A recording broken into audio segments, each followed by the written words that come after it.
नाज़रीन आदाब। आज की हमारी खास पेशकश में आज हम जायजा लेंगे अब से कुछ देर पहले बनी गहलोत कैबिनेट का। जी हां, जैसा कि लगातार हम न्यूज़ 18 उर्दू पर आपको दिखा रहे हैं कि गहलोत काबीना ने आज जो उसके वुज़रा हैं उन सभी ने आज ओहदे और राजदारी का हलफ लिया। सबसे अहम बात कि इस गहलोत कैबिनेट में सिर्फ एक ही मुस्लिम चेहरा है। आखिर ऐसा क्यों हुआ? क्योंकि दावे बहुत किए गए, वादे बहुत किए गए। इसी पर मबनी है हमारी आज की एक खास पेशकश। मैं ईश्वर की शपथ लेता हूं भारत के संविधान के प्रति निष्ठा रखूंगा। मैं भारत की प्रभुता और अखंडता राष्ट्र निर्माण करूंगा।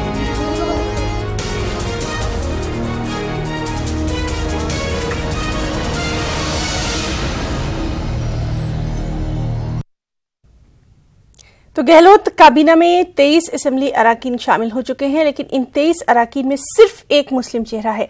हालांकि अगर बात की जाए राजस्थान से मुस्लिम नुमाइंदगी की, तो 2018 असेंबली इंतखाबात में राजस्थान में कांग्रेस के 7 मुस्लिम उम्मीदवार कामयाब हुए। नुमाइंदगी के एतबार से सिर्फ एक मुसलमान चेहरे को कैबिनेट में जगह मिली और जाहिर सी बात है इसको लेकर राजस्थान के मुसलमानों में नाराजगी भी देखी जा रही है, क्योंकि इनका मानना है कि राजस्थान में अशोक गहलोत ने मुस्लिम अराकीन को आखिर नजरअंदाज क्यों किया है, जबकि वोट जब मांगने आए थे तब कुछ और हालात थे। इस मर्तबा कांग्रेस ने 15 मुसलमानों को टिकट दिया था, जिसमें से 7 कामयाब भी हुए और इसी पर मबनी है हमारी खास पेशकश। हमारे साथ मौजूद हैं हमारे कुछ खास मेहमान रहेंगे। हमारे नुमाइंदा अरबाज अहमद भी आज हमारे साथ जुड़ेंगे, उन्हीं के साथ कुछ खास मेहमान भी होंगे। आपको ये वो तस्वीर दिखा रहे हैं अब से कुछ देर पहले की, जब गहलोत काबीना में 23 असेंबली अराकीन अपने ओहदे और राजदारी का हलफ ले रहे थे और गवर्नर ने उन्हें ये ओहदे और राजदारी का हलफ दिलाया था। इस मौके पर अशोक गहलोत साथ ही साथ सचिन पायलट भी मौजूद रहे। सबसे अहम बात यह कि कांग्रेस जब वोट लेने आई थी, जब इलेक्शन था, रैलियां हो रही थी, तो बड़े बड़े दावे किए गए थे, बड़े बड़े वादे किए गए थे, लेकिन आज जो कैबिनेट की तस्वीर सामने आई वो बिल्कुल अलग आई। सिर्फ एक मुस्लिम चेहरा इस कैबिनेट में दिखाई दिया है। जाहिर सी बात है कि राजस्थान में मुसलमानों की जो नुमाइंदगी है वो काफी कम रही है। टिकट 15 को दिया गया था, जिसमें से 7 ने जीत भी दर्ज करवाई, जिसमें एक खातून है जिनके ऊपर सभी की नजर लगी थी। कहा जा रहा था कि जाहिदा खान जो है वो शायद उनको कैबिनेट में शामिल किया जा सकता है, लेकिन ऐसा भी नहीं हुआ। और अब ये सवाल उठना लाजमी है कि आखिर गहलोत काबीना में इस तरह से मुस्लिम चेहरों को नजरअंदाज क्यों किया गया। इसी पर हमारा ये खास प्रोग्राम है, इसमें हम बात करेंगे कुछ खास मेहमानों से।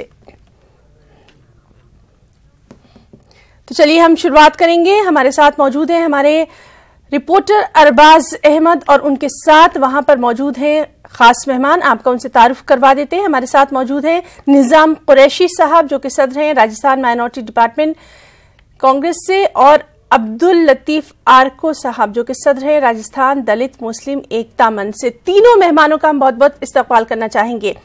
अरबाज, सबसे पहले हम आपके पास आना चाहेंगे। आपने इंतखाबात को शुरू से कवर किया, आपने रैलियों में भी देखा कि किस तरह से बहुत सारे वादे किए जा रहे थे। हर नेता, बड़ा बड़ा नेता, अगर हम कांग्रेस का बात करें तो वहां पर आकर बात जरूर करता था मुस्लिम नुमाइंदगी की, दलित समाज की। उसके बाद इंतखाब हुए, इंतखाब के बाद जो लोग चुन कर आए, आज उसमें से सिर्फ एक मुस्लिम चेहरा क्यों?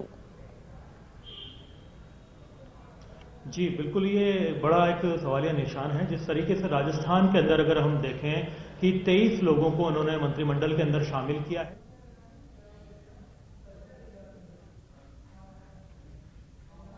करीब करीब जो है वो स्टेट मिनिस्टर का दर्जा उन्हें हासिल है। और राजस्थान के अगर चुनावों के नतीजों को हम देखें तो जिस तरह के हालात रहे, जो मुस्लिम तंजीमें थीं, उन्होंने काफ़ी मुहिम चलाई, कई बार इस बात को लेकर के उन्होंने आवाज़ उठाई और लगातार इस बात को जो पुरजोर तरीके से उन्होंने सरकार के सामने और दोनों जो सियासी पार्टियां हैं उनके सामने रखा। और सबसे बड़ी बात उन्होंने ये कही थी कि सबसे बड़ी चीज़ हिस्सेदारी की है, चुनाव लड़ने की जो उनकी आबादी है राजस्थान में, जिस हिसाब से आबादी के मुताबिक उनको नुमाइंदगी मिले। 26 टिकट जो है दोनों सियासी पार्टियों से मांगे गए थे। कांग्रेस ने सबसे ज़्यादा टिकट दिए जो कि 15 थे। 15 में से एक जो असेंबली थी रामगढ़ की, वहाँ पर इलेक्शन नहीं हो पाया। बाकी 14 जो असेंबलीज पर इलेक्शन हुआ उस पर 7 नुमाइंदे जीते हैं और 7 चुनाव हार गए। लेकिन जो 7 नुमाइंदे चुनाव जीते थे उनमें से महज एक को ही जगह मिल पाई है। जी, जिस तरीके से जो रहा है उसमें से एक ही को जो है चुनाव में नुमाइंदगी मिल पाई है। और नुमाइंदगी जो मिल पाई है उस नुमाइंदगी की वजह से एक आप देख सकते हैं कि पोखरण से जो एमएलए रहे हैं सालेह मोहम्मद, उनके साथ में ये स्थिति हुई है कि उन्हें कैबिनेट में जगह नहीं मिल पाई है। स्टेट मिनिस्टर का उन्हें दर्जा दिया गया है। और राजस्थान में अगर देखा जाए तो काफ़ी कद्दावर नेता रहे हैं जो समाज के हिसाब से जो सरहदी इलाकों हैं वहाँ पर अगर आप देखें तो गाजी फकीर एक बड़ा नाम आता है। उनके लड़के हैं सालेह मोहम्मद जो कि पहले भी यहाँ से पोखरण से विधायक रहे हैं, अभी दोबारा उन्होंने रिपीट किया है। ऐसे कई बड़े नाम थे राजस्थान की सियासत में अगर देखे जाए तो उन्हें जगह मिल सकती थी कैबिनेट के अंदर या स्टेट मिनिस्टर का उन्हें दर्जा मिल सकता था। जाहिदा खान थी जो कि मेवात से ताल्लुक रखती थी।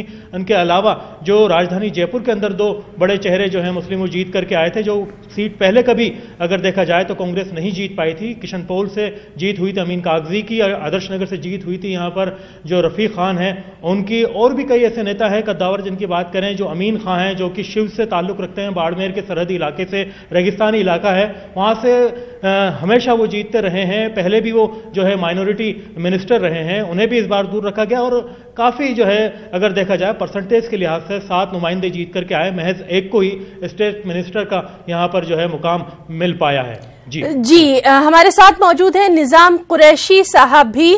चलिए सबसे पहले उन्हीं का रुख करेंगे। निजाम साहब, बहुत बहुत इस्तकबाल करना चाहेंगे हम अपने चैनल में।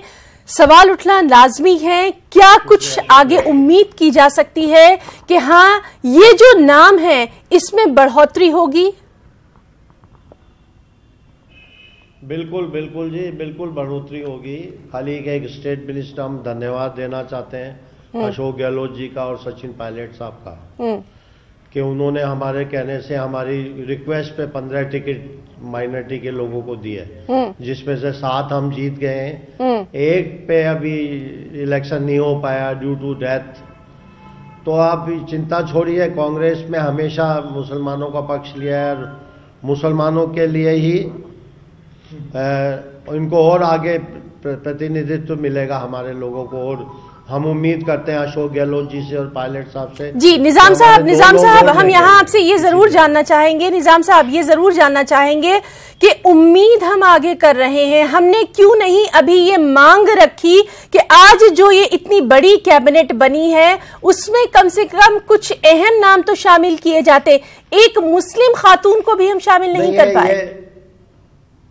मैडम ऐसा है कि ये अहम नाम है। सालेह मोहम्मद अपने आप में राजस्थान माइनॉरिटी में बड़ा नाम है, उनके अलावा भी इसको आप हल्का नहीं आकिएगा। ये उनके अलावा भी है, जाहिदा जी भी हैं और भी लोग जीत के आए हैं। तो वो सबसे सीनियर आदमी है शिव से जो जीते अमीन खान। तो ऐसी बात नहीं है, हमारे नेताओं को अशोक गहलोत जी को और पायलट जी को सब दिमाग में है। और ये जल्दी मैं समझता हूँ ये आनंद फानन में हुआ है, जल्दी में। कल ये लोग दिल्ली से आए और आज इनको मंत्रिमंडल अनाउंस करना था, ओथ दिलानी थी। तो हमें as a minority leader, as a chairman of Rajasthan minority department, मैं उम्मीद करता हूँ और मैं इनसे मिलूंगा भी, ये हमारे 2 लोगों को कम से कम और मंत्रिमंडल में। चलिए ठीक है, कम से कम हम भी उम्मीद करेंगे कि कुछ और नाम शामिल हो। अब्दुल लतीफ आरको साहब आपके पास आना चाहेंगे। अब्दुल लतीफ साहब आपसे जानना चाहेंगे, क्या कुछ मायूसी हुई आज की एक कैबिनेट का जो तमाम मनाजिर हमने देखे उनको देखकर, क्योंकि मुसलमानों ने खास तौर से कांग्रेस का हमेशा से हाथ थामा है? जी एक्चुअली साहब जो कुछ भी आज मंत्री ने एक मंत्री बनाकर पूरी कौम इस उम्मीद में थी कि इस दफा सारी कौम ने जितनी मेहनत करके कोशिश करके और ज्यादा से ज्यादा वोट डालकर पार्टी को जिताने का काम किया है। जहां जहां भी मुस्लिम आबादियां रही है और वहीं से ये लोग जीते हैं। और जहां मुस्लिम वोट नहीं थे वहां या तो इनकी जमानत जब्त हुई है या ये हारे भी हैं। तो ये सब कुछ देखते हुए भी हमारे साथ बहुत बड़ा हम ये मानते हैं कि हमारे साथ नाइंसाफी हुई है।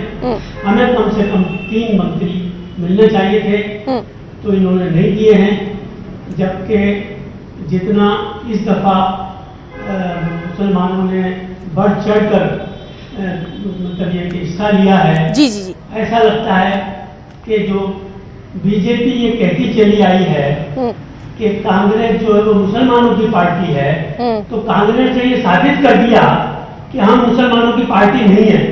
वोट तो देते हैं लेकिन पद नहीं देते। तो ये साबित कर रही है कांग्रेस कि बीजेपी का जो कहना है कि कांग्रेस मुसलमानों की पार्टी है, तो कांग्रेस बीजेपी तो देती ही नहीं है कुछ भी, लेकिन कांग्रेस को भी मजबूर कर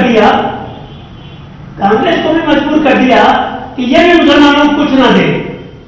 तो आज मुसलमानों की हालत ऐसी हो गई है कि क्या किया जाए। तो ये हमारी एक मजबूरी का नाजायज फायदा उठा रहे हैं, इन्हें ऐसा ठीक है। तो इस पर भी हमारी बातचीत जारी रहेगी कि आखिर अक़लियतें जो हैं, खासतौर से मुसलमानों की अगर बात करें, वो मुत्तहिद क्यों नहीं हो पाती हैं। फिर से हम लौटेंगे उसी डिस्कशन पर जिसमें हम बात कर रहे हैं कि आखिर गहलोत कैबिनेट में सिर्फ एक ही मुस्लिम चेहरा क्यों है। और हमारे साथ जयपुर से मौजूद है हमारे साथी अरबाज खान, साथ ही साथ निजाम कुरैशी साहब और अब्दुल लतीफ आरको साहब, तीनों मेहमान हमारे साथ जुड़े हुए हैं। चलिए अरबाज का रुख करेंगे। अरबाज, आपके साथ जो 2 खास मेहमान मौजूद हैं, उनसे हम एक एक करके यही जानना चाहेंगे कि आखिर कमी जो है वो कहां दिखाई दे रही है। निजाम कुरैशी साहब से हम ये जानना चाहेंगे कि वो कह रहे हैं कि अब बात रखी जाएगी, कही जाएगी, पहले क्यों नहीं रखी गई। और औरको साहब से हम ये जानना चाहेंगे कि क्या अब एकजुट होने की जरूरत महसूस नहीं कर रहे, क्योंकि आज तो पहला ही दिन है, अभी तो शुरुआत है। बात है जिस तरह के हालात हैं, आप देख सकते हैं कि एक ही जो मुसलमान एमएलए को है मंत्रिमंडल में शामिल किया गया है, और वो भी कैबिनेट का दर्जा नहीं दिया गया है, उन्हें स्टेट मिनिस्टर का दर्जा दिया गया है। बीजेपी को इतना बदनाम किया जाता है या बातचीत की जाती है। आप देखिए कि उसमें एक कैबिनेट मिनिस्टर थे यूनुस खान, जो कि नंबर 2 की हैसियत रखते थे राजस्थान में, और उन्हें चाहे एक ही टिकट मिला राजस्थान में इस बार मिनिस्ट्री में, अगर देखा जाए जो बीजेपी की तरफ से, तो यूनुस खान को टिकट मिला, उन्होंने टोंक से चुनाव भी लड़ा। लेकिन राजस्थान में अगर कांग्रेस भी उसी राह पर चल पड़ेगी, एक ही मिनिस्टर को अगर जगह दी जाएगी, तो जवाब देना मुश्किल हो जाएगा जो अक़लियत है राजस्थान की उसे। क्योंकि पिछले अगर टेन्योर को देखा जाए 2008 से 2013 के राजस्थान कांग्रेस के, तो उसमें नवाब दुर्र मियां जो कि इमादुद्दीन खान अगर देखा जाए कैबिनेट के अंदर शामिल थे, वो हेल्थ मिनिस्टर रहे थे राजस्थान की सियासत में नंबर 2 की हैसियत रखते थे। उसके बाद में अगर देखा जाए नसीम अख्तर इंसाफ जो कि हायर एजुकेशन के अंदर मिनिस्टर रही थी स्टेट की, शिव से जो थे अमीन खां, बाकायदा उन्हें माइनॉरिटी का जो है मिनिस्टर बनाया गया था। जब 3 मिनिस्टर पहले रह सकते हैं, तो इस बार नजरअंदाज क्यों किया गया, एक ही को क्यों जगह दी गई, ये बड़ा सवाल है कांग्रेस के लिए। अरबाज भाई, सबसे पहले तो मैं ये बताना चाहूँगा कि आप कांग्रेस और भारतीय जनता पार्टी को कंपेयर मत करिए। आपने अभी खुद ने कहा है कि भारतीय जनता पार्टी ने सिर्फ 1 टिकट दिया है, कांग्रेस ने 15 टिकट आपको दिए, जिसमें आपके 7 एमएलए जीत के आ गए हैं और 1 मिनिस्टर बनाया। तो इसमें इतना ऐसे जल्दी क्या है? अभी जब नेक्स्ट एक्सटेंशन होगा 2-4-10 दिन में, जब भी हमारे सीएम और डिप्टी सीएम चाहेंगे और बना देंगे, इसमें इतने घबराने की बात क्या है? मैंने पहले भी आपसे अर्ज किया था कि आनंद फानन में हो गया, आप हमारा भारतीय जनता पार्टी से कंपेयर मत करिएगा। भारतीय जनता पार्टी में तो यूनुस खान को टिकट दिया, बेचारे के कोई कन्विंसिंग करने नहीं गया बड़ा लीडर। हमारे तो सारे मुसलमान एमएलए के कॉन्स्टिट्यूंसी में सारे बब्बर, सारे देश के लीडर आए, जिसमें दिल्ली के लीडर आए, राजस्थान के सारे लीडर गए, अशोक गहलोत जी गए, सचिन पायलट साहब गए, राहुल गांधी गए, जगह जगह गए। अब राज बब्बर यूपी के जो पार्टी प्रेसिडेंट है वो गए, दुनिया भर के अविनाश पांडे साहब कंटिन्यू लगे रहे, जितने भी लोग लगे रहे। इस तरह जिस तरह इन्होंने एक बेकार आदमी को समझ के उसके कोई कन्विंसिंग करने नहीं गया यूनुस खान के, जबकि वो भारतीय जनता पार्टी के राज में नंबर 2 का मिनिस्टर था। चलिए ठीक है, हम यहाँ सिर्फ कांग्रेस की बात कर रहे हैं, आज के कैबिनेट की बात कर रहे हैं। अब्दुल लतीफ फारको साहब, आपके पास आना चाहेंगे। जिस तरह से आपने कहा था कि मायूसी हुई है आज का, जिस तरह से सिर्फ एक ही नाम आया है, लेकिन अब हम ये जानना चाहते हैं कि आखिर कमी कहां रह गई। तमाम जब तंजीमें एक थी, अपीलें की गई थी खासतौर से, उसके बावजूद कमी कहां रह गई? क्या अब खुद अपना मुहासबा करने की जरूरत महसूस नहीं कर रहे हैं ये पूरी कौम? देखिए, बिल्कुल ठीक कह रहे हैं। अब हमारा कहना यह है कि अभी हमारी कौम सियासत के बारे में इतनी ज़्यादा अवेयर नहीं है, इसलिए ये सारी परेशानियों का हमें सामना करना पड़ रहा है। हम अपनी कौम को सियासत के मामले में अवेयर करने की भी कोशिश कर रहे हैं। इसके साथ साथ हमें, जैसा निज़ाम साहब कह रहे हैं कि पहले भी 3 थे और अभी भी जो है हम आगे बहुत जल्द दे देंगे, तो हमें भरोसा भी है, ऐसी बात नहीं है बिल्कुल कि जैसा ये कह रहे हैं। लेकिन दुख की बात ये है कि आज जो है इस वक्त एक इंसान मेहनत करता है और उसमें सफल हो जाता है तो उसको इनाम मिलना चाहिए जी, बल्कि इनाम की बजाय उसको तनख्वाह भी काट ली जाए तो उसके साथ क्या हालत होगी। तो वो हालत आज हमारी है कि हमने मेहनत करी, कोशिश करी, कामयाबी दिलाई और जब इनाम का नंबर आया तो इनाम भी नहीं मिला। तो अफसोस तो होता है, पूरी कौम अफसोस में पड़ी हुई है जी। हमने बहुत कोशिश की, हमने काफी इसके लिए जद्दोजहद की कि ये हमें 5-7 टिकट से ज्यादा देने की मूड में नहीं थे। हमने जो है कि इसके बारे में डेपुटेशन लेके गए, तब बड़ी मुश्किल से 15 दिए, जबकि यहाँ 13% आबादी है, हमें 26 टिकट मिलने चाहिए थे। अब जिनकी 3% यहाँ आबादी है उनको 3 मंत्री बना दिए और जिनकी 13% आबादी है उनका 1 मंत्री बनाया, वो भी स्टेट। ठीक है अब्दुल लतीफ फारको साहब, आपसे ये हम जानना चाहेंगे, क्या आगे कुछ इस तरह की अपील या कोई वफ्द या कुछ मेमोरेंडम, आगे कुछ क्या करने का अभी प्लानिंग है? हालांकि निजाम कुरैशी साहब बार बार उम्मीद यही जाहिर कर रहे हैं कि अभी तो सिर्फ शुरुआत है, आगे इसमें कई नाम शामिल हो सकते हैं। तो आप राजस्थान दलित मुस्लिम एकता मंच के सदर की हैसियत से क्या कुछ आगे करेंगे? जी बिल्कुल, हम बहुत जल्द जो है एक बहुत बड़े डेपुटेशन के साथ सीएम साहब से मिलने की हमने प्लानिंग की है कि सीएम साहब को मिलकर और उनको ये बात बताई जाए कि हमारे काम में कौन सी आपने कमी महसूस करके और हमें महरूम कर दिया, जरा ये बता दें। और जब कमी नहीं थी तो फिर हमारे को हमारा हक क्यों नहीं दिया गया? आप अगर ऐसा ही हमारे साथ नाइंसाफी करते जाएंगे तो अब बताइए हमारी कौम को हम क्या जवाब देंगे? हम अपनी कौम को अपना भरोसा देते हैं और ये कहते हैं कि नहीं, जो कुछ कांग्रेस को हमें अगर जिताना है तो कांग्रेस हमें हमारा हक भी देगी। अभी हमारे को जो है, अगर इन्होंने हमारे मंत्री पद भी हमें मिलने चाहिए, इसके अलावा बोर्डों में भी हमारे एक जगह जो होनी चाहिए वो बाकी बोर्डों में भी हमें जगह मिलनी चाहिए। हमारे साथ अगर इंसाफ इन्होंने नहीं किया तो आने वाला इलेक्शन है, उस इलेक्शन में हम भी देख लेंगे। ऐसी क्या बात हो गई है? निजाम कुरैशी साहब, ज्यादा दूर नहीं है इलेक्शन। ठीक, निजाम कुरैशी साहब, जिस तरह से ये कह रहे हैं, बता देना चाहते हैं। जी बिल्कुल, निजाम कुरैशी साहब, जिस तरह से कहा जा रहा है कि 2019 भी सामने है और कहीं आपको ये नहीं लगता एक सीनियर लीडर होने की हैसियत से कि अगर इसी तरह से कांग्रेस जो है वो करती रही, बार बार पीछे करती रही, इलेक्शन वादों को भूलती रही, 2019 में कहीं उसका नतीजा नहीं निकले? देखिए मैडम, ये लतीफ साहब का अपना व्यू होगा, लेकिन मैं बहुत स्पष्ट वे में कहता हूं कि इनको इस बात की फिक्र करने की जरूरत नहीं है। मैं एज ए माइनॉरिटी चेयरमैन ये आश्वस्त हूं कि हमारे लोगों को लिया जाएगा और ये ज्ञापन देना, ये देना, ये तो इनका काम है, अगर चाहे तो दे, लेकिन मैं नहीं समझता कि इनको ज्ञापन देने की जरूरत पड़ेगी। हमें अपने नेताओं पे, मुख्यमंत्री जी पे और उप मुख्यमंत्री जी पे पूरा भरोसा है। वो सब उनके सारे चीज नोटिस में है। कोई रीजंस रहे होंगे कि उन्होंने अभी कैबिनेट और राज्य मंत्री एक और बनाना चाहिए था, नहीं बनाया, वो कोई रीजंस होगा। ये मैं उनसे पर्सनली मिलकर दरख्वास्त करूंगा। और ये जिस तरह का बात बोल रहे हैं कि मुस्लिम हमें भी कांग्रेस बना दी, बीजेपी बना दी, ये सब फिजूल की बातें। कांग्रेस में इस तरह की कोई वो नहीं है कि कांग्रेस के लोग फॉलोवर हैं, माइनॉरिटी के, पूरे देश में माइनॉरिटी के लोग फॉलोवर हैं। अगर कोई उनको बहकाता है उससे थोड़ा सा तकलीफ हो जाती है, लेकिन कांग्रेस एक सेकुलर पार्टी है, सभी समाज की पार्टी है, सबका सम्मान करती है, इसमें किसी तरह का भेदभाव हमारे यहाँ नहीं होता है। जी तो बहुत सही, आप ठीक है, हम भी इंतजार करेंगे कि कब जो है दूसरा नाम तीसरा नाम इसमें शामिल होता है। जी आप अपनी बात पूरी करिए। और ये लतीफ आरको साहब दलित मुस्लिम एकता मंच के हैं, तो मैं इनको ये गुजारिश करता हूं कि आप दलितों के लिए ज्ञापन दीजिएगा, हमारी फिक्र करने की इनको जरूरत नहीं है। ठीक है। अरबाज आपके पास आना चाहेंगे, अरबाज आपके पास आना चाहेंगे। जिस तरह से लगातार आपने देखा कि एक मुस्लिम खातून चेहरा जो है उसको लेकर काफी उम्मीदें जाहिर की जा रही थी कि शायद उनको शामिल किया जाएगा, और ये नजीर भी बनता 2019 के लिए बहुत अच्छी एग्जाम्पल हो सकती थी।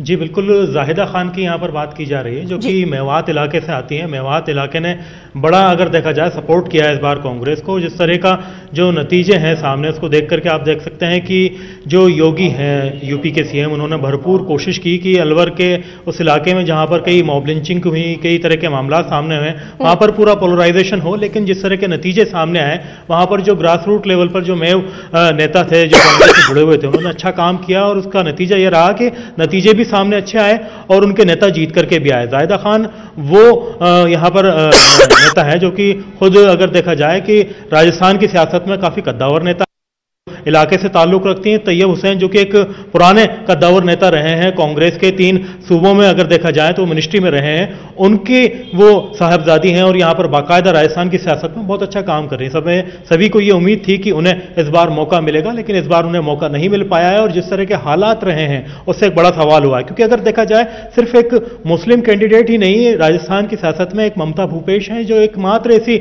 महिला हैं, औरत हैं जो कि मंत्रिमंडल में जगह बना पाई है। अगर जाहिदा खान का भी नाम आता तो शायद जो औरतों की जो नुमाइंदगी दी जानी थी उसमें भी इजाफा होता और माइनॉरिटी को भी इसमें सेटिस्फेक्शन मिल पाता। जी अरबाज आपसे ये भी जानना चाहेंगे, इस बार जो कांग्रेस की हिकमत अमली रही है, जिस तरह से तमाम रैलियां रही, इलेक्शन की कैंपेन्स हमने देखी और उसके बाद आज का जो दिन रहा, तो कहीं ना कहीं उसके कौल फेल में तजाद नजर आता रहा। देखिए जिस तरह के हालात हैं, राजस्थान की जो सियासत है उसको अगर आप ठीक से देखें, जो राजस्थान में एक जो प्री पोल जो नताइज सामने आए थे उनके अंदर ये दावा किया गया था कि 160 सीट पर राजस्थान में कांग्रेस जीत करके आएगी, लेकिन आप नतीजे आते आते अगर देखें तो वो 100 सीट तक सिमट करके रह गया आंकड़ा, जो बिल्कुल बॉर्डर लाइन के आसपास पहुंच गई सारी चीजें।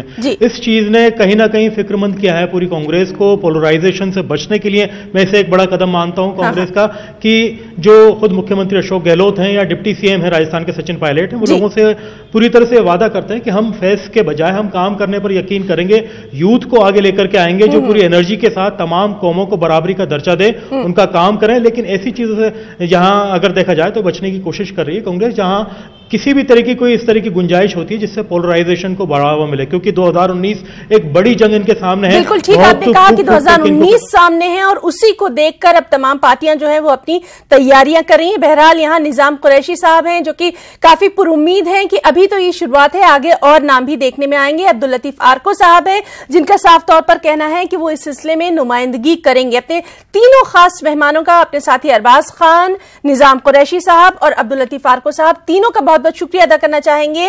और आज की हमारी इस खास बहस में फिलहाल इतना ही। आदाब। मैं ईश्वर की शपथ लेता हूँ, भारत के संविधान के प्रति निष्ठा रखूंगा। मैं भारत की प्रभुता और अखंडता, राजस्थान राज्य का निर्माण करूंगा।